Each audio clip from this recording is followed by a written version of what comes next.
وہاں پہ تو پارلیمنٹ کے اندر بھی نامعلوم افراد گھسے تھے اور فورس کیا گیا تھا لوگوں کو کہ جی آپ ووٹ اس طرح ڈالیں.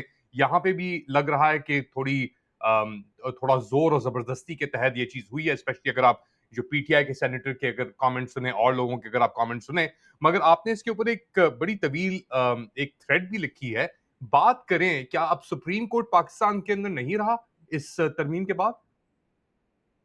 دیکھیں سپریم کورٹ تو رہا ہے مگر اسے میرے خیال سے سپریم کورٹ اور پاکستان کے بجائے اب سپریم ایڈیشنل اور ڈسٹرکٹ کورٹ ہی کہنا چاہیے, کیونکہ اب وہ کون سے مقدمے سنے گا.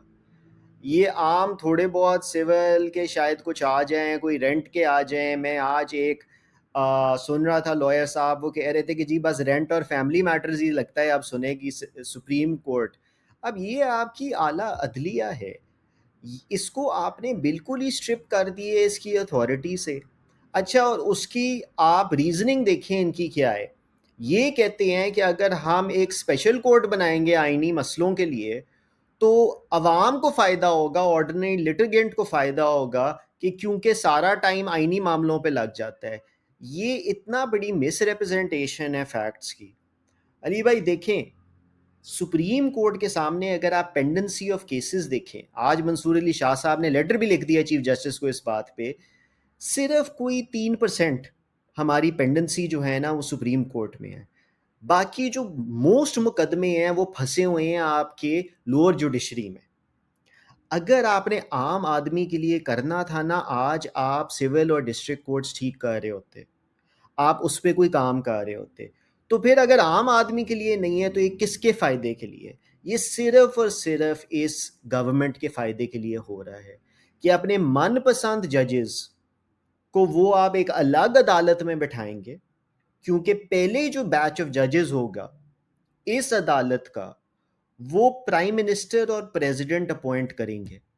وہ جوڈیشل کمیشن آف پاکستان نہیں اپوائنٹ کرے گا, وہ ایگزیکٹو اپوائنٹ کرے گا. تو یہ تو complete violation of separation of powers ہے نا. مطلب اس میں تو کوئی وہ انہوں نے کوشش بھی نہیں کی, حالانکہ جوڈیشل کمیشن آف پاکستان میں ان کی میجورٹی ہے, کیونکہ 26ویں ترمیم سے انہوں نے وہ بھی انشور کر لیا تھا. مگر پھر بھی انہوں نے چانس نہیں لیا. پہلا بیچ بیٹھے گا, وہ ان کی مرضی کے ججز ہوں گے, کوئی جوڈیشل کمیشن کا رول نہیں ہوگا, اور وہ ججز صرف سپریم کورٹ سے نہیں لگائے جا سکتے. اس کے بعد یہ ججز سننے میں آ رہا ہے کراچی کے جی کے آغا صاحب کو بھی لے آئیں گے, کیونکہ پیپلز پارٹی کو پسند ہیں وہ. تو یہ اس کی inception he separation of powers کی ایک مطلب وائلیشن ہے.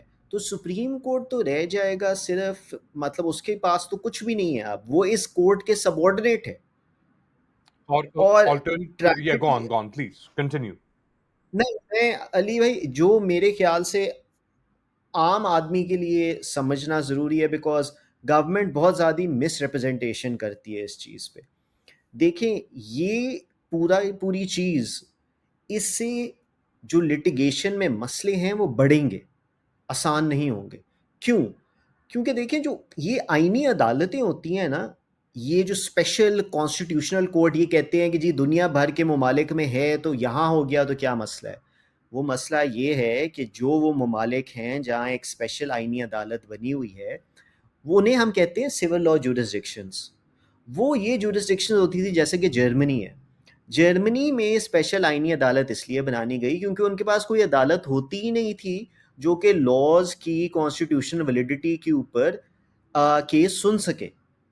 وہاں سول لا سسٹم میں کمپلیٹ ڈفرینٹ ہوتا ہے. جو عدالتیں ہوتی ہیں وہ صرف وہ کیسز سن سکتی ہیں, جس طرح اگر ایک فیملی والی ہے تو صرف فیملی سن سکتی ہے, سول والی ہے تو صرف سول سن سکتی ہے. ہماری جو عدالتیں ہیں ان میں تمام عدالتوں کے پاس یہ اختیار ہے کہ کسی بھی کیس میں ایک آئینی نقطہ اٹھ سکتا ہے. اب جب وہ اوپر جائیں گے, یہ کون ڈیسائیڈ کرے گا کہ اس نے اب سپریم کورٹ جانا ہے یا فیڈرل کانسٹیٹیوشنل کورٹ جانا ہے؟ کوئی اس پہ ریزننگ نہیں ہے. ہمیں نہیں پتا کہ سبسٹینشیل کوسچن آف کانسٹیٹیوشنل لا کس طرح انٹرپریٹ ہوگا. تو ہوئے گا کیا کہ لٹیگنٹس کو سوچنا پڑے گا کہ اچھا ہمیں لگتا ہے کہ یہ سپریم کورٹ جانا چاہیے, سپریم کورٹ کہے گا کہ جی ہمارا اختیار نہیں بنتا, آپ فیڈرل کانسٹیٹیوشنل کورٹ جائیں. اس میں جو litigant ہے وہ آگے پیچھے ہوتا رہے گا. And we have already seen this. ایسا نہیں ہے کہ ہمیں نہیں پتہ یہ ہوگا اس لیے کیونکہ جب انہوں نے آئینی بینچ بنایا ایگزیکٹلی یہ ہوا. کیس لگا ہوتا تھا منصور علی شاہ صاحب کے پاس، منیب اختر کے پاس، ایک دم سے آبجیکشن آ جاتا تھا کہ نہیں جی یہ تو آئینی بینچ کے پاس جانا چاہیے، اور کیس وہ سنتے سنتے جی ایڈجرن ہو کے وہاں چلا جاتا تھا، پھر وہ شروع سے وہاں شروع ہوتا تھا. تو یہ تو صورتحال انہوں نے بنائی ہے. تو ان کی یہ مس ریپرزنٹیشنز پہ عام عوام کو نہیں جانا چاہیے. 57 شاخوں کے اوپر آرٹیکلز کے اوپر تبدیلیوں کی بات کی گئی ہے، یعنی 57 articles of the constitution have been changed as a result of the 27th amendment. اس کے اندر ایک تو آپ نے یہ اپنا لیگل ایسپیکٹس اور کورٹ اور ان سب چیزوں کی بات کی، ایگزیکٹو کے پاس کیا نئی پاورز آئی ہیں، کورٹ سے کیا پاورز لے لی گئی ہیں، اب یحییٰ آفریدی کا کیا سٹیٹس ہوگا as chief justice of Pakistan, وہ شاید نہ رہیں، اور جو اس کے اندر تبدیلیاں ہیں اس کے اوپر تھوڑا ہمیں بتائیں گے پلیز. دیکھیں اس کے علاوہ جو تبدیلی ہے وہ میں نے آپ کو اپوائنٹمنٹ پروسیس کا تو بتایا، مگر اس کے علاوہ جو اہم تبدیلی ہے وہ یہ ہے کہ ججز کے ٹرانسفر کے معاملے کے اوپر. اب پہلے یہ ہوتا تھا کہ ایک ہائی کورٹ سے اگر آپ نے ایک جج کو ٹرانسفر کرنا ہوتا تھا کسی اور ہائی کورٹ، تو آپ کو اس جج کی کنسنٹ چاہیے ہوتی تھی. اب یہ ضروری کیوں ہے؟ دیکھیں ججز جو ہیں، جس طرح ہم نے سپریم کورٹ میں بھی دیکھا پاسٹ میں، ان کو انڈیپینڈنس صرف ایکسٹرنل انفلوئنس سے نہیں چاہیے ہوتی، انہیں انڈیپینڈنس انٹرنلی بھی چاہیے ہوتی ہے. سمجھیں آپ کا ایک چیف جسٹس ہے، وہ آپ پہ پریشر ڈال دے، وہ کہے کہ جی آپ اس طرح فیصلہ دیں، تو جج کو تو آزادی ہر قسم کی چاہیے ہوتی ہے. اب یہ کیوں ہو رہا ہے کہ کنسنٹ ہٹا دی جائے اور آپ جوڈیشل کمیشن فیصلہ کرے گی کہ کس کو ادھر سے اٹھا کے ادھر دینا ہے؟ وہ ہو رہا ہے کیونکہ اسلام آباد ہائی کورٹ میں کچھ ججز نے انہیں تنگ کیا ہوا ہے. اسلام آباد ہائی کورٹ کے آؤٹ سپوکن ججز ہیں، وہ اپنی آواز اٹھا رہے ہیں، وہ کہہ رہے ہیں جو ہو رہا ہے وہ غلط ہو رہا ہے. وہ سپریم کورٹ بھی پہنچ گئے. ان میں سے ایک جج کے خلاف ایک جعلی ڈگری کا کیس انہوں نے بنا لیا ہے اچانک جیسے ہی. اور یہ کب کیس شروع ہوا تھا علی بھائی؟ وہ ہوا تھا کہ جی طارق جہانگیری صاحب الیکشن ٹرائیبیونل کا کیس سن رہے تھے، تو جیسے ہی وہ کیس کو ذرا جلدی چلانا شروع ہوئے تو ایک دم سے ان کے خلاف یہ مقدمے اٹھنے شروع ہو گئے. تو انہیں جو جج تنگ کرتا ہے، اور اگر چیف جسٹس بھی کیونکہ انہوں نے ہی اسلام آباد ہائی کورٹ کا لگایا ہے تو اس کی بھی کنسنٹ مل جائے گی، تو ان ججز کو کہیں لیفٹ رائٹ کر دیا جائے گا. تو اب ہر جج کوئی مشکل فیصلہ لینے سے پہلے یا کوئی ایسا فیصلہ جو اسے لگتا ہے کہ شاید اس کے چیف جسٹس کو نہ پسند آئے حکومت کے خلاف، تو وہ تو 10 بار سوچے گا کہ بھائی میں اگر یہ فیصلہ دے دوں تو مجھے یہاں سے اٹھا کے پتہ نہیں کہاں بھیج دیں گے. تو یہ institutional with in the institution independence بھی چلی گئی. تو ایک تو یہ بہت اہم ترین امینڈمنٹ ہے. جو اگلی امینڈمنٹ ہے جس کا یہ بھی آپ کو یاد رکھنا چاہیے کہ اگر کوئی جج ریفیوز کرتا ہے یہ ٹرانسفر تو ہی ول اسٹینڈ ریزائنڈ. اب سننے میں آ رہا ہے کہ اس جو سینٹ میں پیش ہوا ہے بل، اس میں کوئی اس میں ترمیم کی گئی ہے کہ وہ ریزائنڈ نہیں اسٹینڈ کرے گا، مگر وہ سپریم جوڈیشل کاؤنسل اس کا کیس چلا جائے گا. تو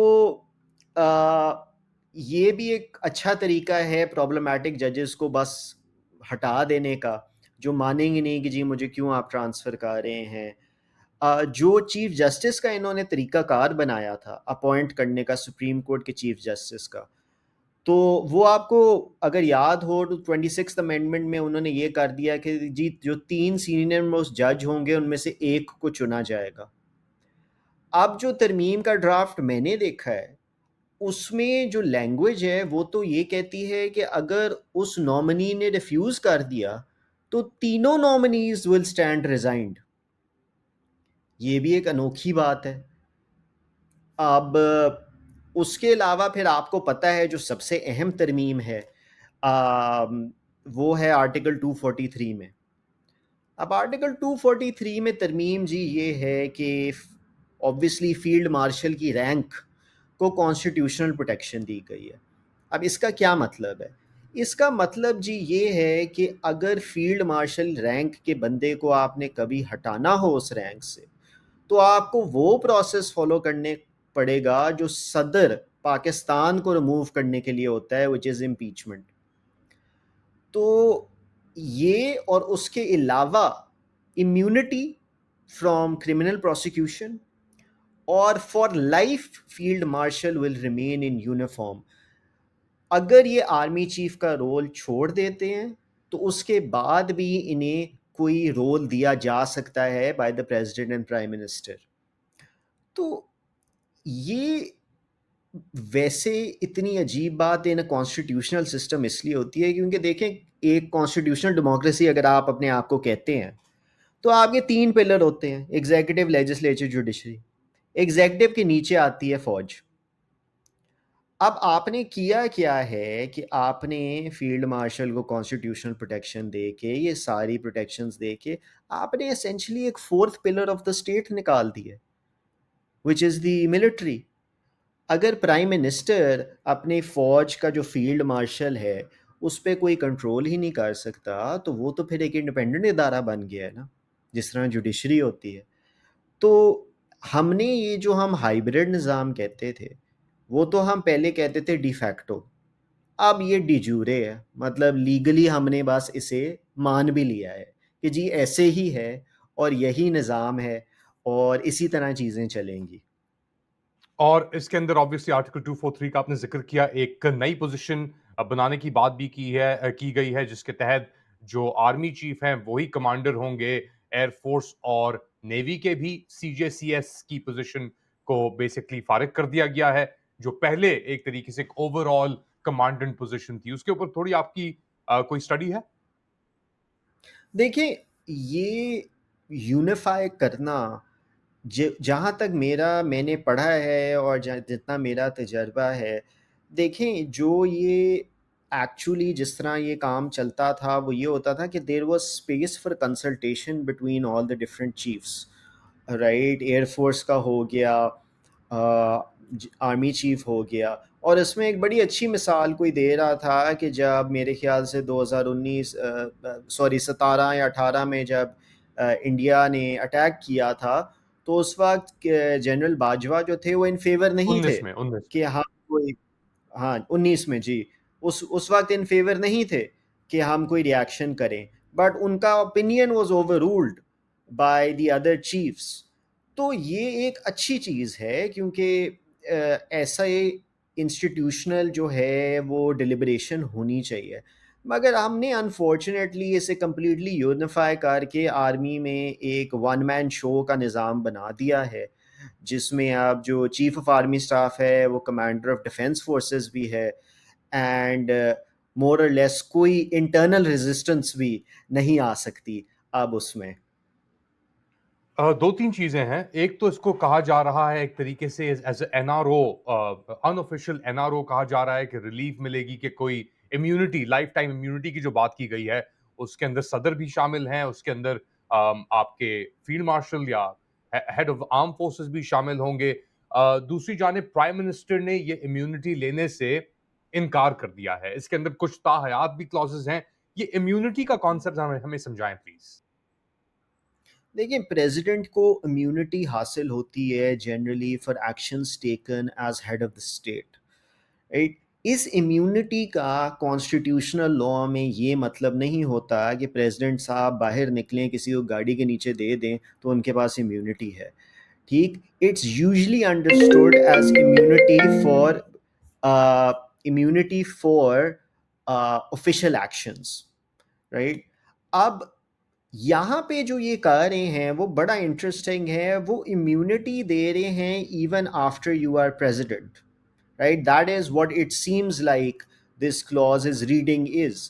اب پرائم منسٹر صاحب نے تو واپس لے لیا, ہو سکتا ہے ریئلائزیشن ہوئی کہ شاید عمران خان صاحب کو بھی اس کا کوئی فائدہ نہ مل جائے غلطی سے, بٹ چلے وہ تو کور کر بھی سکتے تھے. But why should the president have immunity for life for actions which may not have anything to do with official actions.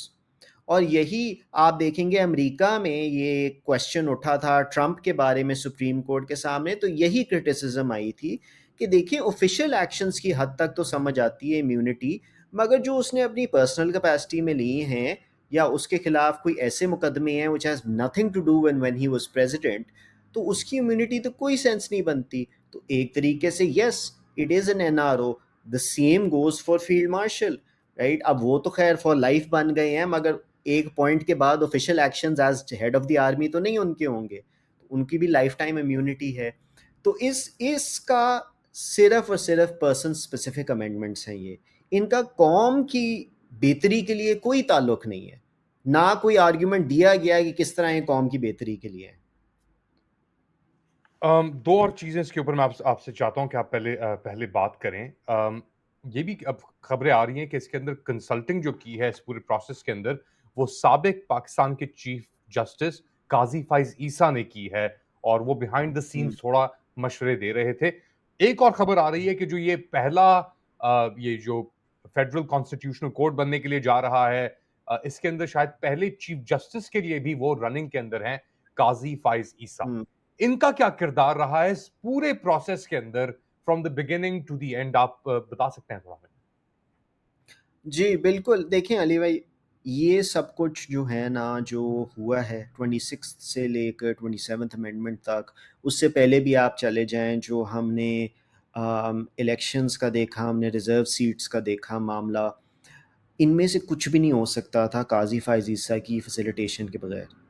اور یہ بڑا دکھ ہوتا ہے کہتے ہوئے کہ جوڈیشری کے کسی ممبر نے یہ کیا, مگر دیکھیں اگر جوڈیشری کی طرف سے ریزسٹنس ہوتی اس وقت ایک یونائٹڈ جوڈیشری ہوتی جس کا چیف کھڑا ہوتا اور کہتا کہ ایسا نہیں ہوگا, تو یہ سب کچھ نہ ہو سکتا. صرف قاضی فائز عیسیٰ نہیں ہے اس میں انوالوڈ, میں تو کہوں گا امین الدین خان صاحب کا بھی اس میں بہت بڑا رول رہا ہے اسے فیسیلیٹیٹ کرنے میں. یا فریدی صاحب کا سائلنس کوئی بہت بڑا رول رہا ہے اسے فیسیلیٹیٹ کرنے میں. تو قاضی صاحب کا جو رول ہے وہ تو بالکل ایسے ہی تھا کہ انہوں نے پوری طرح فیسیلیٹیٹ کیا گورنمنٹ کو. وہ کیسے کیا دیکھیں آپ, ریزرو سیٹس والا کیس دیکھیں, آپ بلے کے نشان والا کیس دیکھیں, یہ ساری چیزیں ہوئیں جس کی وجہ سے آج اس گورنمنٹ کے پاس 2/3 اکثریت ہے پارلیمنٹ میں. اینڈ ان کا رول اس حد تک تھا کہ انہوں نے جوڈیشری کو مزید ڈیوائیڈ بھی کیا, اینڈ اس لیے جوڈیشری یونائٹ بھی نہیں کر سکی. تو قاضی صاحب اگر بیہائنڈ دا سینس کا رہے ہیں یا کچھ, اس کا مجھے تو نہیں پتا, مگر ان کا رول یہ تھا کہ اگر ان کی طرف سے اتنا زیادہ ڈیفرنس ٹو دا گورنمنٹ نہ آتی before the elections and after the elections, تو ابھی جو سب کچھ ہو رہا ہے وہ شاید نہ ہو سکتا. اور اس میں ان کا جو ایک فیصلہ ہے جو تاریخ یاد رکھے گی وہ ان کا بلے کا نشان چھیننے والا فیصلہ ہے. دوسرا, انہوں نے جس طرح ریزرو سیٹس والے کیس میں جلد از جلد اس کا ریویو لگوایا, اور 63A والا جو کیس ہے, سوری ریزرو سیٹس والے کیس میں جلد از جلد ریویو لگانے کی کوشش کی, مگر جو فلور کراسنگ والا کیس ہے اس کا جلد از جلد انہوں نے ریویو لگانے کی کوشش کی تاکہ 26 امینڈمنٹ کے وقت فلور کراسنگ ہو سکے اور وہ ووٹ کاؤنٹ کرے. آپ کو یاد ہوگا منیب اختر صاحب کی جو فیصلہ تھا وہ کہتا تھا کہ جب آپ فلور کراس کریں گے اور آپ ووٹ ڈالیں گے تو آپ کا ووٹ کاؤنٹ نہیں ہوتا. مگر قاضی صاحب نے اس کا ریویو لگوایا, وہ ریویو کا فیصلہ آیا اور کچھ دیر بعد ہی 26 امینڈمنٹ آ گئی تھی, اور وہ بھی فلور کراسنگ کے بغیر نہیں آ سکتی تھی کیونکہ ان کے پاس 2/3 میجورٹی نہیں تھی. اس کے بعد میں کہوں گا امین الدین خان صاحب کا بہت بڑا رول ہے, اور اس بینچ کا جس نے ریزرو سیٹس والے فیصلے کو اوورٹرن کیا, اور وہ اوورٹرن کر کے اس گورنمنٹ کو مفت میں سیٹیں ملی جو ان کے حق میں نہیں بنتی تھیں.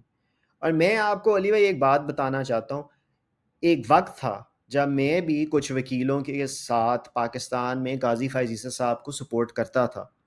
مجھے لگتا تھا کہ شاید ان کے ساتھ غلط ہوا ہے, مگر جو انہوں نے کردار ادا کیا ہماری بہت بڑی غلطی تھی کہ ہم نے انہیں سپورٹ کیا، کیونکہ انہوں نے دکھا دیا کہ ان کے کوئی پرنسپلز نہیں تھے. ہمیں لگا شاید کوئی پرنسپل سٹینڈ لیں گے جو اسٹیبلشمنٹ نے ان کے ساتھ کیا، مگر انہوں نے کوئی پرنسپل سٹینڈ افسوس کی بات ہے نہیں لیا.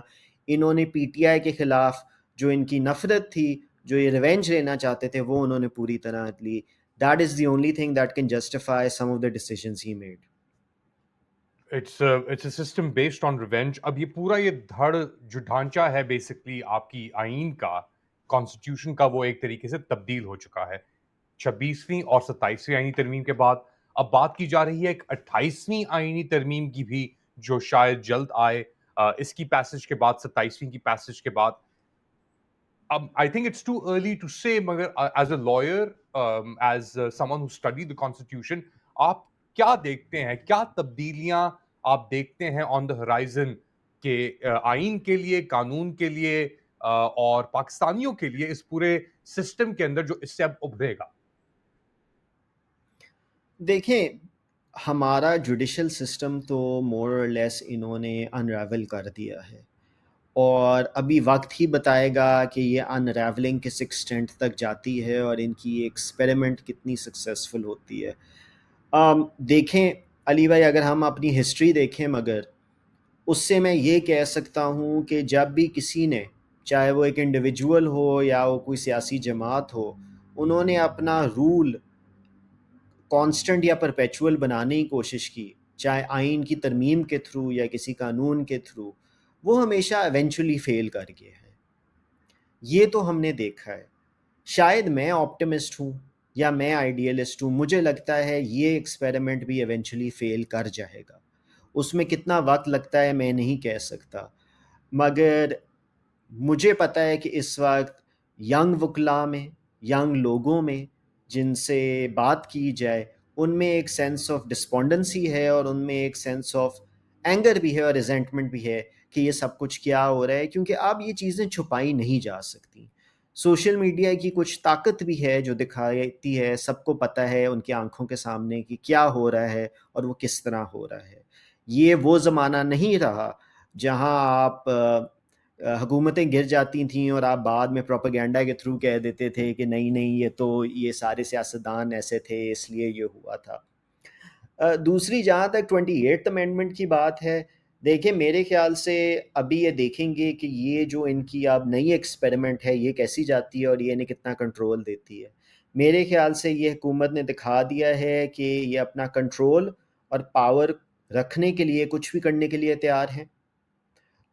کوئی پرنسپل سٹانس نہیں ہے جو وہ بلڈوز نہیں کرنے کے لیے تیار، کیونکہ جس طرح میں نے آپ کے شو کے شروع میں کہا تھا، یہ وہ دو پارٹیز ہیں جن کو اگر کسی چیز کا کریڈٹ دیتے تھے ہم ایز کانسٹیٹیوشنل لائرز یا آن اے نان پولیٹیکل بیسس، تو ہم کہتے تھے کہ یار انہوں نے ایک چیز اچھی کی، 18ویں ترمیم ایک بہت اچھی چیز تھی، اس ملک کو ضرورت تھی. انہوں نے وہی چیز ختم کر دی ہے جو ان کے پاس تھی. تو پھر پیچھے رہ کیا جاتا ہے؟ کیا پرنسپل رہ جاتا ہے جس کی بنیاد پہ ہم کہہ سکتے ہیں کہ یار اس حد تک نہیں جائیں گے؟ کیونکہ میرے خیال سے کنٹرول رکھنے کے لیے کچھ بھی کریں گے، اور اس میں سب سے بڑا خطرہ انہیں نظر آتا ہے اس وقت پاکستان تحریک انصاف. اور پاکستان تحریک انصاف کے خلاف مزید آپ کو پتہ ہے جس طرح کیسز بھی چل رہے ہیں، جس طرح ان کے خلاف مقدمے بھی ہو رہے ہیں، انہیں وہ جاری رکھیں گے. اس ملک میں رائٹ ٹو پروٹیسٹ تو مور اور لیس ختم کر دیا ہے انہیں، اس حد تک کہ اگر آپ غازہ کے حق میں بھی پروٹیسٹ کرنا چاہیں تو وہ بھی نہیں ہو رہا لوگوں سے. تو ابھی تو بہت بلیک حالات ہیں، but I do not put any thing pass them in making a 28th اور 29th امینڈمنٹ. بٹ میرے میں پھر بھی ابھی ہوپ ہے کہ مجھے لگتا ہے کہ یہ جو ان کا ایکسپیریمنٹ ہے یہ ایونچولی کلیپس کرے گی. اور اگر یہ چیز کلیپس کرتی ہے ویری کوئکلی، تو ابھی تو یہ آئین کی تبدیلیاں ہیں، کیا ہم ایکسپیکٹ کر سکتے ہیں تاریخ گیون دا ہسٹری کہ ایک ایکسٹرا کانسٹیٹیوشنل اسٹیپ بھی لیا جا سکتا ہے؟ کیونکہ یہ ہموار نہیں کر رہا یہ راستہ اس چیز کے لیے. دیکھیں، بار تو نہیں کرتا. میرے خیال سے یہ بس ایک طریقہ ہے اس ایکسٹرا کانسٹیٹیوشنل کو کانسٹیٹیوشنل ایک طریقے سے بنانے کا. دیکھیں، آپ نے ایک fourth pillar of the state تو کانسٹیٹیوشن کے اندر بنا دیا ہے، اب ایک رول اسے دے دیا گیا ہے. جو ادارہ ایگزیکٹو پرائم منسٹر کے نیچے آتا تھا, آپ نے ایک اس میں پوزیشن بنا لی ہے جس میں پرائم منسٹر بھی نہیں اسے ریموو کر سکتا. مگر اس کے اس اندر میں وہ آپ کو retort, sorry to cut you off, وہ ریٹورٹ یہ دیتے ہیں کہ جی یہ تو کردار پہلے ہی موجود تھا, ہم نے اس کو فارملائز کر دیا ہے اور فارملائز کرنے کے بعد ہی یہ چیز شاید بہتری کی طرف جائے. دیکھیں یہ کردار پہلے کیا تھا کہ فیلڈ مارشل کو آپ لائف ٹائم امیونٹی دو گے, یہ پہلے تھا, یا وہ پرپیچولی یونیفارم رہے گا, یا وہ آرمی چیف رہنے کے بعد بھی وہ گورنمنٹ کے افیئرز میں کوئی رول ادا کرے گا. یہ سب کچھ تو پہلے نہیں تھا, ایٹ لیسٹ قانون میں تو نہیں تھا.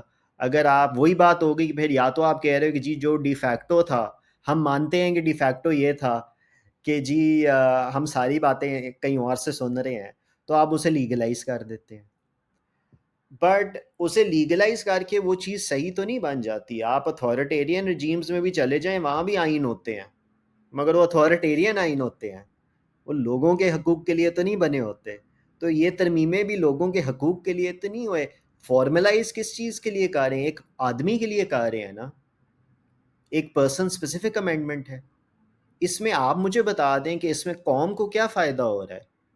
مجھے تو کچھ نہیں نظر آتا. یہ جو ادھر آئیں بائیں شائع کی باتیں کرتے ہیں کہ جی اس سے پتہ نہیں اسٹریٹجک ڈیسیجن میکنگ بڑی صحیح ہو جائے گی یا کچھ, مجھے frankly I'm unconvinced. The word that they use is synergy. Thank you so much, Hassan Abdullah Niazi, partner Common Law Chambers. بہت ہی ایکسٹینسو آپ نے یہ اس کے اوپر تجزیہ دیا ہے. آئی ہوپ ہمارے ویورز کو بھی یہ پسند آیا ہوگا. Thank you sir. Thank you Ali بھائی. What do you guys think? Let me know in the comment section. Do like, subscribe and share this content. تھوڑی دیر بعد دوبارہ حاضر ہوں گا اپڈیٹ کے ساتھ. تب تک کے لیے اللہ حافظ.